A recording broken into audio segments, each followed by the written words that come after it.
Hello दोस्तों, आपका अपना चैनल ऑक्सफेड मैथ्स ऑनलाइन क्लासेस में आपका स्वागत है। मैं अमरजीत कुमार। आप अभी पढ़ेंगे जो बिहार बोर्ड के एमपीटी गाइड से जो क्वेश्चन है, वीवीआई क्वेश्चन जो है क्लास 10 के लिए है। हम लोग ऑब्जेक्टिव क्वेश्चन को देखेंगे। क्वेश्चन नंबर 1 में क्या कहता है, कह रहा है कि यदि भाग एल्गोरिथम ए बराबर बी क्यू प्लस आर में, पहला क्वेश्चन है में ए बराबर जो है 37 दिया हुआ है, ए का मान 37 है और बी का मान जो दिया हुआ है, बी का मान 4 और आर का मान 1 है। तो कह रहा है क्यू का मान निकालिए, क्यू का मान क्या होगा। यहाँ पे क्वेश्चन है कि ए बराबर बी क्यू प्लस आर, ए का मान क्या दिया हुआ है 37, यानी ए का मान 37 दिया हुआ है, इधर 37 लिखेंगे, इधर बी क्यू यानी बी का मान हमें पता है 4 और Q का मान पता नहीं है तो Q के मान Q लिखेंगे और R के मान जो है 1 दिया हुआ है। ठीक है, अब ध्यान दीजिए, E 37 है प्लस 4 में Q से गुना करेंगे 4Q प्लस 1। ठीक है, और 1 इधर आ जाएगा तो हो जाएगा 37 माइनस 1 बराबर बच जाएगा, इधर हो जाएगा 4Q, तो 36 बराबर हो जाएगा 4Q, यानी Q के मान जो निकल के आएगा 36/4 यानी 4 9 36, Q के मान आ जाएगा 9, यानी कि उसका आंसर जो होगा Q का मान जो होगा 9 आंसर हो जाएगा। ठीक है, क्लास जो उसके बाद है क्वेश्चन नंबर 2। क्वेश्चन नंबर 2 में कहता है कि 156 के अभाज्य गुणनखंड में 2 का घातांक क्या होगा। 156 के अभाज्य गुणनखंड, देखिए अभाज्य संख्या क्या होता है। अभाज्य संख्या वैसी संख्या कहते हैं जो एक को छोड़कर अपने आप से कटे, जो दूसरी संख्या से ना कटे, वैसी संख्या क्या कहेंगे, अभाज्य संख्या कहेंगे, है ना। इसमें 156 के अभाज्य गुणनखंड में, जैसे 156 के अभाज्य गुणनखंड करेंगे 2 से 14, फिर 2 8 16 78, फिर 2 से 2 क्या 6 2 18, फिर 3 से लगाएंगे 13 बार में, यानी कि अब इसके बाद इसका 13 का कोई गुणनखंड नहीं होगा, यानी कि लिखेंगे 2 गुने 2 गुने 3 गुने 13। हमसे पूछा कि 156 के अभाज्य गुणनखंड में 2 का घातांक, यानी 2 के घातांक यानी 2 कितना है, एक इस पे एक इस पे, तो गुना में जब बेस समान होता है पावर क्या करते हैं, जोड़ देते हैं 2 और गुने 3 और 13।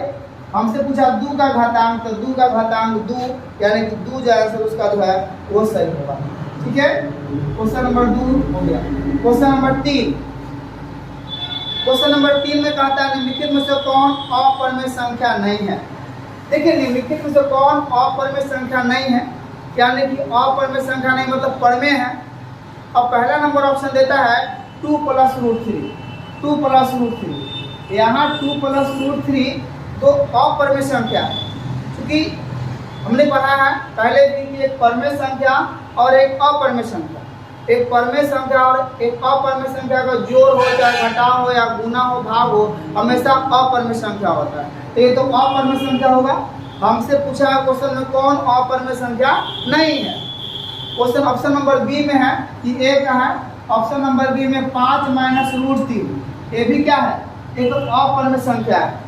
ऑप्शन नंबर सी को जरा ध्यान दीजिए, सी में दिया हुआ √3/√5, ये भी एक अपरिमेय संख्या है। ठीक है, क्योंकि √3 का पूरा वर्गमूल नहीं निकलेगा और √5 का पूरा वर्गमूल नहीं निकलेगा, तो क्या हो जाएगा, ये अपरिमेय संख्या होगा। ठीक है, अब ऑप्शन नंबर डी में देखते हैं, इसमें लिखा हुआ है √12/√3। अब यहाँ पे जरा ध्यान दीजिएगा, √12, इसके लिए हम लिखेंगे 2 गुने 2 और गुने 3 बटा √3। √2 में से वो बाहर निकल जाएगा, यानी कि 2√3/√3, यानी √3 से √3 कैंसिल, यानी कि ये 2 बच गया, यानी 2 क्या हो जाएंगे, परिमेय संख्या हो गया, यानी कि डी नंबर ऑप्शन जो है वो मेरा सही है। सवाल हो गया आपको 3 नंबर। अब देखेंगे सवाल 4 नंबर में।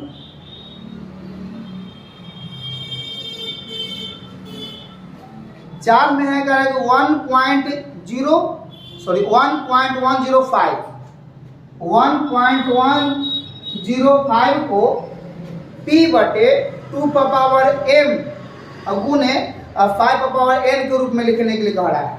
अब जरा ध्यान दीजिएगा, लिखा हुआ है 0 पॉइंट लिखा हुआ है, 0.105 लिखा हुआ है, ठीक है।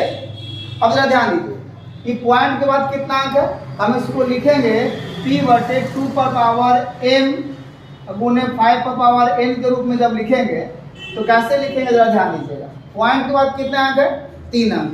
तो पॉइंट के बाद 3 अंक है तो पॉइंट रहेगा तो कितना अंक हो जाएगा, 3 जीरो पड़ जाएगा, ठीक है। अब आइए, अब गया 105 बटे हो गया 1000, काटिए तो 5 दूना 10, 5 जगह 5, फिर 5 दूना 10, 200। अब तो कटेगा नहीं, अब नहीं कटेगा तो यानी कि 21 बटे कितना आ गया, 200। अब 200 को फैक्टर तोड़ मतलब आघात गुणनखंड करके देखिए, तो 200 यानी कि 200 को लिखेंगे, 200 को फिर कितना हो जाएगा 100, 200 को 50, फिर 2 से कितना हो जाएगा 25, फिर 5 से 5, यानी कि इसको हम लिखेंगे 21 बटे 2 गुने 2 गुने 2 एंड 2 का क्यूब और गुने 5 का क्या लिखेंगे स्क्वायर, 2 5 है तो 5 का क्या हो जाएगा स्क्वायर, यानी कि 21 बटे 2 का पावर 3 गुने 5 का पावर 2, यही इसका रिजल्ट हो जाएगा, ठीक है। क्वेश्चन नंबर ये हो गया 4। अब उसके बाद में क्वेश्चन नंबर 5 को देखिए। 5 में क्या है, कहता है निम्नलिखित में कौन परमेय संख्या है। 5 में निम्नलिखित में कौन परमेय संख्या है। देखिए परमेय संख्या के लिए 5 नंबर ऑप्शन, ए नंबर ऑप्शन में दे दिया है 4 प्लस रूट अंडर 7 दिया है, यानी 4 प्लस रूट 7 जो है ये तो अपरमेय संख्या है। चूंकि एक परमेय संख्या और एक अपरमेय संख्या, परमेय संख्या एक अपरमेय संख्या को जोड़ हो, घटाव हो, गुणा हो, भाग हो, हमेशा क्या होगा अपरमेय संख्या हो, ठीक है। तो ये तो अपरमेय संख्या है। नेक्स्ट बी नंबर है 10 प्लस रूट अंडर 100। अब जरा ध्यान दीजिए, 10 तो है प्लस 100 का वर्गमूल निकल जाता है पूरा, तो 100 का वर्गमूल कितना होगा 10, यानी कि 10 कितना हो गया 20, यही क्या हो जाएंगे परमेय संख्या हो जाएंगे, ठीक है। हमसे सवाल पूछा निम्नलिखित में से कौन परमेय संख्या है, इसीलिए बी नंबर ऑप्शन है जो है ये सही है उसका, ठीक है। क्वेश्चन नंबर आते हैं 6 नंबर में, निम्नलिखित में किसका दशमलव प्रसार शांत है। क्वेश्चन पूछा निम्नलिखित में से किसका दशमलव प्रसार शांत है। चलिए ऑप्शन नंबर ए में, अब शांत के लिए जाना कि शांत कब होगा। शांत p बटे 2 का पावर n गुने 5 का पावर n के रूप के होता है तो क्या कहलाता है शांत होगा। यदि 2 5 के अलावे दूसरा कोई संख्या नीचे आ गया है तो क्या हो जाएगा अशांत होगा, ठीक है। याद रखिएगा कि p बटे 2 का पावर n गुने 5 का पावर n m के रूप में हो तो क्या कहलाएगा, ये शांत कहलाएगा, ठीक है। आइए देखते हैं क्वेश्चन नंबर 6 में, निम्नलिखित में से किसका दशमलव प्रसार शांत है। पहले 15 बटे लिख दिया है पहला नंबर ऑप्शन में 1600, ठीक है। दूसरा नंबर ऑप्शन में है 19 बटे 210 और तीसरा नंबर में है सी में 3 बटे 88 और चौथा नंबर में है डी में 8 बटे 75। अब जरा चारों ऑप्शन को ध्यान दीजिए, हम चारों ऑप्शन में हर को फैक्टर तोड़ के देखेंगे। 2 5 के अलावे जैसे कोई संख्या आ जाएगा तो अशांत होगा, अगर 2 5 है तो क्या हो जाएगा वो शांत हो जाएगा, ठीक है। आइए 1600 को तोड़ के देखते हैं। 1600 को हालांकि इसको काट भी सकते हैं हम, है ना। ऐसे जो काटेंगे तो 5 के 15 और 5 दूना 10, 5 के 15, 5 दूना 10, कितना आ गया। अब 320 का तोड़ के देखिए तो 320 को तोड़ के देखेंगे तो 2 हो जाएगा 160, 2 से 80, फिर 2 से 40 और 2 से हो जाएगा 20, 2 से हो जाएगा 10, 2 से हो जाएगा 5, यानी कि यही शांत दिख रहा है क्योंकि 2 2 2 2 और 5 है और कुछ है नहीं।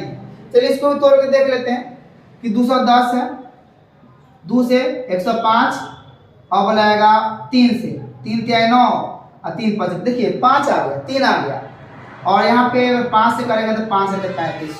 2 5 के अलावे क्या आ गया 3 7 आ गया जो कि नहीं आना चाहिए शांत में, तो ये अशांत हो गया। 88 को भी तोड़िएगा, 88 को तो 2 से हो जाएगा 44, फिर 2 से हो जाएगा 22, फिर 2 से 11, यानी कि 2 के अलावे क्या आ गया 11, जो कि क्या जाएगा अशांत होगा। मेरा नियम शर्त है जो है क्या है, ये 2 और 5 के अलावे कुछ संख्या नहीं आना चाहिए। उसके बाद में है 75, क्या 75 को लगाए 3 से 25, 5 से 5, देखिए 3 आ गया, तो 3 आ गया तो क्या हो जाएगा, ये अशांत हो जाएगा। ठीक है, यहाँ पे क्या हो गया, अशांत हो गया। हमसे पूछा है शांत, तो शांत के लिए पहला नंबर ऑप्शन जो है सही है, जो कि 2 और 5 के अलावा दूसरा कोई संख्या नहीं है। ठीक है, क्वेश्चन नंबर देखेंगे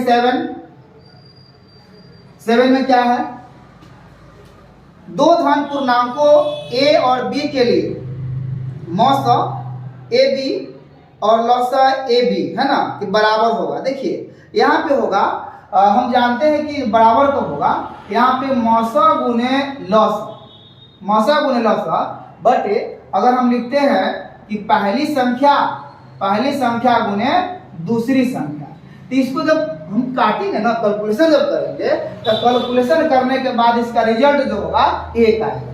ठीक है, क्योंकि इससे पहले मैंने पढ़ा है फॉर्मूला कि मौसा गुने लौसा बराबर पहली संख्या गुने दूसरी संख्या, क्या दूसरी संख्या, यानी कि दोनों का वैल्यू क्या होगा, बराबर होगा, यानी कि जब 1 होगा तो ये 1 हो जाएगा। नहीं, इसका कैलकुलेशन कितना होगा, 1 होगा। सवाल नंबर 7 क्लियर। चलिए अब 8 में आइए, सहअभाज्य संख्या। हमसे पूछा है कि सहअभाज्य संख्या कौन है, निम्नलिखित में से कौन सा युग्म सहअभाज्य संख्या है। ए नंबर ऑप्शन जरा ध्यान दीजिए, 14 लिख दिया है और 35 लिख दिया है। बी नंबर ऑप्शन में 18 है और 25 है। सी नंबर ऑप्शन में 13 है और 52 है। और डी नंबर ऑप्शन में आपको दिया हुआ 21 दिया हुआ है और 84 दिया हुआ है। हमसे पूछा कि सहयुग्म अभाज्य संख्या, जरा देखिए कैलकुलेशन काट के देखिए, दोनों संख्याओं को काट के देखिए, 7 दूना 14, 7 पची 35, कट गया, यानी कि ये नहीं होगा। 13 कम 13, 13 चौका 52, कट गया, ये भी नहीं होगा। 21 से कम 21, 21 चौका 83, कट गया। लेकिन देखिए 18 और 25 एक दूसरे को नहीं काटेगा, इसका आंसर क्या हो जाएगा, 18 और 25 हो जाएगा। ठीक है, सवाल नंबर 8 क्लियर। सवाल नंबर आइए 9 में, निम्नलिखित में से कौन यौगिक संख्या है। पूछ रहा है निम्नलिखित में से कौन यौगिक संख्या है। देखिए यौगिक संख्या क्या है, ऑप्शन नंबर ए को जरा ध्यान दीजिएगा। ऑप्शन नंबर ए में 11 है, ऑप्शन नंबर बी में 21 है, और ऑप्शन नंबर सी में 31 है, ऑप्शन नंबर सी में 31 है, और ऑप्शन नंबर डी में जो क्या है वो 41 है। देखिए 11 हमसे पूछा यौगिक संख्या है ना, तो 11 तो अभाज्य संख्या है जो किसी संख्या से नहीं कटता है। ठीक है, और 31 भी अभाज्य संख्या है जो किसी संख्या से नहीं कटता है।